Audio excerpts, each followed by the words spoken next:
क्या? साफ कर अभी के अभी, राइट नाउ। एक मिनट, समझा कि स्टाफ से ऐसी बात मत करना, और यहाँ गलती तुम्हारे दोस्त की है, इसकी नहीं है। लेकिन फिर भी अगर तुम्हें इससे साफ करवाना है तो प्यार से कहो, तमीज से कहो कि प्लीज साफ कीजिए। भाभी, आप अपने काम से काम रखिए। माना कि आप इस घर की बहू है, ये घर आपका ससुराल, लेकिन ये मत भूलो ये घर मेरे बाप का है।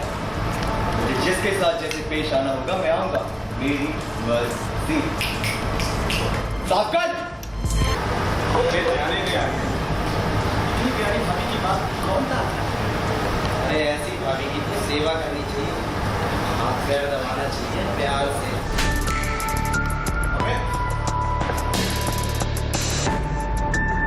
मजाक मजाक में बकवास करते तो मजाक मजाक में थप्पड़। और तुम्हारे सामने तुम्हारे दोस्त तुम्हारी भाभी की इंसल्ट कर रहे हैं, तो देख रहे हो, तुम्हें शर्म नहीं आई? अगर आपको मेरे दोस्त का मजाक पसंद नहीं आया तो बोल सकती थी ना, हाथ उठाने की क्या जरूरत थी? क्योंकि तुम्हारा दोस्त चीप है और वो किसी के लायक। Shut up! Just shut up! आनंद! रानी से ऐसे बात करने की तुम्हारी हिम्मत कैसे हुई? भाई जिसके बाद प्रेम के आने पर आर्यन के दोस्त वहां से नाराज होकर चले जाते हैं और साथ ही साथ होती है काका की एंट्री, जो आर्यन को डांटते हैं।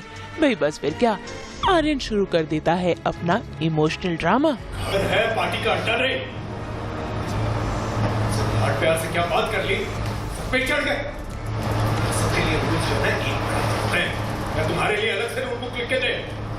मैं घर में सबसे छोटा हूं, इसका मतलब ये नहीं कि आप सब लोग मुझे दबाते रहेंगे। क्या इस घर में मेरा कोई हक नहीं है? अपने दोस्तों का बुलाने का कोई हक नहीं है मेरे पास?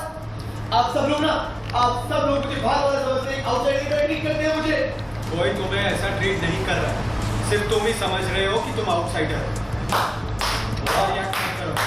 वाह प्रेम भाई, मेरे दुख को आप ओवर रिएक्शन बोल रहे हो? एक काम करो ना, जैसे भाभी ने मेरे दोस्त को मारा वैसे आप मुझे मारो ना, मुझे मारो।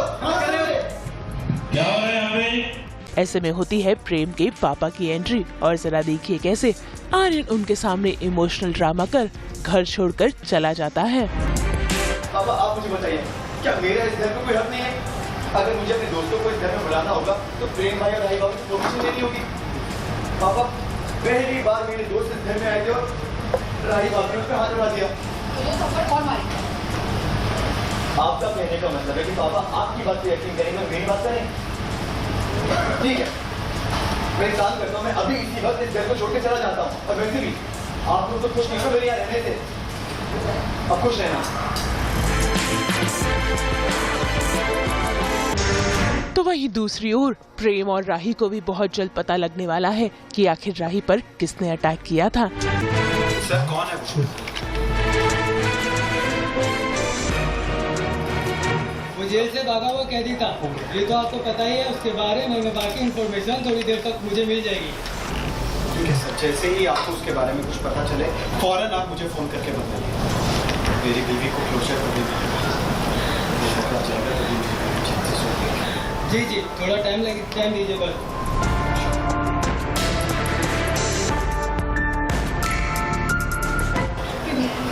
मुझे ये जानना है कि उसके मुझसे क्या दुश्मनी थी, उसने मेरी जान लेने की क्यों कोशिश की, मुझे बस ये जानना है।